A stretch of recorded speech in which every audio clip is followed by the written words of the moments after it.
தமிழக வெற்றிக் கழக தோழர்கள் அனைவருக்கும் என் வணக்கத்தை நான் தெரிவிச்சுக்கிறேன். அதாவது பார்த்தீங்கன்னா, திரு சீமான் அவர்கள் மாவீரர் தினத்தில் நடந்த அவரோட கூட்டத்தில் பார்த்தீங்கன்னா, நம்ம தமிழக வெற்றிக் கழக கட்சி தலைவரை பற்றி மறைமுகமாக விமர்சனம் அப்படிங்கிறது பண்ணியிருக்காரு.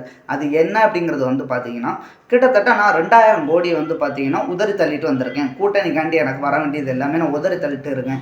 பட் வெறும் 200 கோடி அதாவது உதறி தள்ளிட்டு வரவங்கன்னா அப்போ பார்த்தீங்கன்னா பெருசாக பேசுகிறாங்க அப்படிங்கிறத பற்றி சொல்லியிருந்தார். திரு சீமான் அவர்களுக்கு நான் ஒன்றே கேட்டுக்கிறேன். என்ன அப்படின்னா, ஸோ நீங்களே உங்களோட கட்சி தொண்டர்கள் எவ்வளோ கஷ்டப்பட்டு இளைஞர்கள்ட்ட இருந்து வெறும் நீங்கள் நிதி பெற்று நீங்கள் பார்த்தீங்கன்னா ஒரு மாநாடு எதுனாலும் நடத்துறீங்களே, இது உங்களுக்கு ஒரு அசிங்கமாக தெரியலையா? உங்களுக்கு அப்போ பார்த்தீங்கன்னா எங்கள் தளபதி கிட்டத்தட்ட மாநாட்டிற்கு ₹1 கூட பார்த்தீங்கன்னா கட்சி தொண்டர்கள்ட்டையோ, அதாவது நடிகர் அவங்களோட கட்சியில் இருக்க பார்த்தீங்கன்னா மக்கள் மன்றத்தில் இருந்து வாங்கலை எங்கள் தளபதி. ஸோ ஏன் அப்படின்னா, கிட்டத்தட்ட கட்சி அவர் பொறுப்பை தள்ளிட்டு மக்களுக்கு நலப்பணிகள் செய்யணும் அப்படின்ட்டு தான் வந்திருக்காரு. திரு சீமான் அவர்கள் நீங்கள் பார்த்தீங்கன்னா நீங்கள் என்ன பண்ணுறீங்க? கிட்டத்தட்ட உங்களோட கட்சி நிர்வாகிகள்கிட்டே பார்த்தீங்கன்னா நிதி அப்படிங்கிறது பெற்று தான் வண்டியிலேருந்து வீட்டு வாடகை கொண்டு கொடுத்துக்கிட்டு இருக்கீங்க.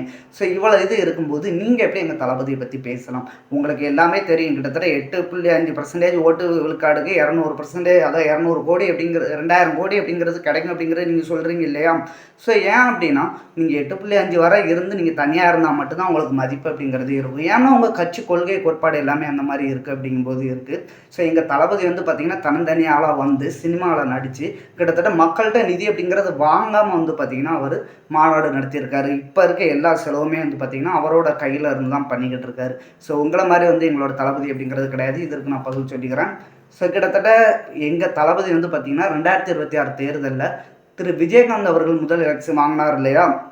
அவர் பார்த்தீங்கன்னா எவ்வளோ ஓட்டு வாங்கி என்னாரோ அதை விட 3% அதிகம் தான் எங்கள் தளபதி வாங்குவார். ஸோ அப்போது உங்களுக்கு ஒரு பயம் அப்படிங்கிறது இப்போ இருக்கிறத விட பின்னாடி பெருசாக இருக்கும். கண்டிப்பாக பார்த்தீங்கன்னா நீங்கள் அப்போது இன்னுமே உங்கள் கட்சி இல்லாமல் ஆயிரும். கிட்டத்தட்ட ஆல்ரெடி பார்த்தீங்கன்னா உங்கள் கட்சி மாவட்ட செயலாளர்கள் எல்லாருமே பார்த்தீங்கன்னா கட்சியிலேருந்து விலகி தமிழக வெற்றிக் கழகம் இன்னும் அதர் கட்சியில் சேர்ந்துக்கிட்டு இருக்காங்க இல்லையா? இந்த மாதிரி நீங்களுமே பார்த்தீங்கன்னா எங்களோட நீங்களும் உங்களுடைய சாட்டை துரைமுருகனவர்களும் எங்களோட கட்சியில் சேர்கிறதுக்கு அதிக வாய்ப்பு இருக்குது. நீங்கள் அதை எதிர்பார்த்துக்கிட்டே நான் காத்துக்கொண்டு இருக்கிறேன். ஸோ உங்களோட கட்சி வளரணும் அப்படின்னா நீங்கள் எந்த அளவுக்கு ஒரு கோட்பாட்டோட விமர்சனம் பண்ணணும் அப்படிங்கிறது ஒன்று இருக்குது. ஸோ நீங்கள் விமர்சனம் பண்ணுறது மாநாடுக்கு அப்புறம் பார்த்தீங்கன்னா எல்லாத்துக்கும் தெரியும். உதாரணத்துக்கு பார்த்தீங்கன்னா இப்போ ரீசெண்டாக ரஜினி அவர்களை நீங்கள் சந்திரிச்சிருங்க, அவரை சங்கி எல்லாமே சொல்லியிருந்தீங்க. ஏன் அப்படின்னா உங்களை விட ஒருத்தர் பார்த்தீங்கன்னா வந்ததுக்கப்புறம் உங்களோட இது பேரும் மார்க்கெட் பேரும் அப்படிங்கிறது ஒரு பயத்தில் தான் நீங்கள் இருந்துக்கிட்டு எல்லாரும் விமர்சனம் பண்ணுவீங்க. அவங்க வரலன்னு சொல்லிவிட்டு அவங்க ஒதுங்கினதுக்கப்புறம் பார்த்தீங்கன்னா நீங்கள் எங்கள் அண்ணன், என் தம்பி, இந்த மாதிரி இது வஞ்ச புகழ்ச்சி பண்ணுறது தான் உங்களோட இதாக வேலையாகவே வச்சுக்கிட்டு இருக்கீங்க திரு சீமான் அவர்கள்.